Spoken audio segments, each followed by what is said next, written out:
Bien que tout le monde ait besoin de vivre quelque part, une variété de conditions détermine l'option et l'alternative qui peut être le meilleur choix pour un individu particulier.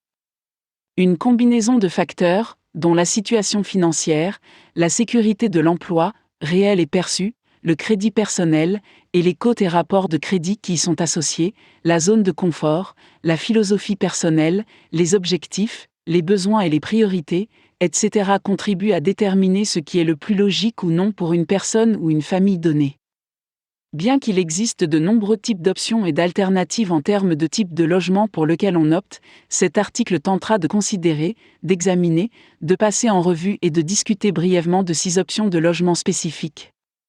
1. La location. Certains préfèrent ou doivent louer un logement plutôt que d'en être propriétaire. Cela peut être dû aux conditions de vie, à l'insécurité, etc., ou au manque de fonds nécessaires à l'achat d'une maison. Lorsque vous achetez, vous avez besoin de fonds pour le versement initial et les autres coûts associés, tels que le titre de propriété, l'assurance titre, l'inspection du bâtiment, etc. Vous devez également vouloir assumer les responsabilités supplémentaires qui incombent à un propriétaire, telles que les réparations, les rénovations, les améliorations, les impôts fonciers, les services publics, l'entretien, etc. Il est également possible que vous ne soyez pas certain de l'endroit où vous vous installerez géographiquement dans un avenir proche et que vous ne soyez pas à l'aise avec des engagements supplémentaires importants.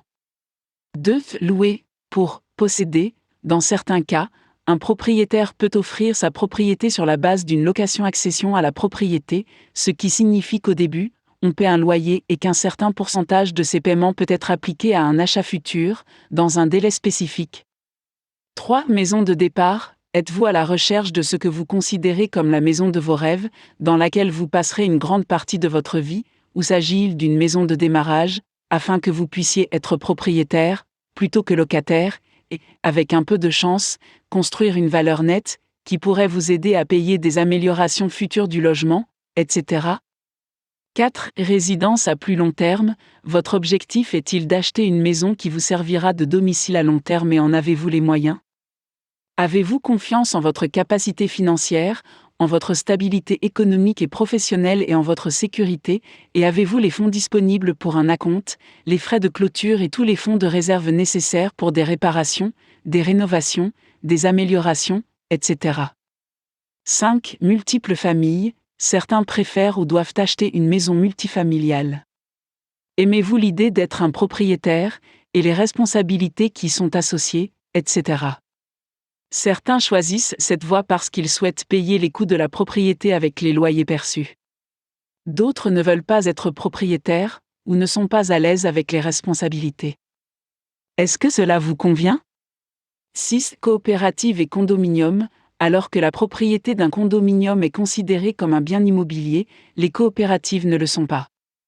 Cependant, certains veulent posséder quelque chose qui a de la valeur, mais dont quelqu'un d'autre est responsable d'une partie de l'entretien, etc. D'autres détestent cette approche. Après plus de 15 ans d'expérience en tant que vendeur agréé de biens immobiliers, je crois fermement qu'avant de s'engager dans une option spécifique, il faut prendre le temps et faire un effort concerté pour s'examiner de fond en comble et découvrir ce qui pourrait être le mieux pour soi, ses besoins, ses objectifs et ses priorités. Devenez un utilisateur averti du logement.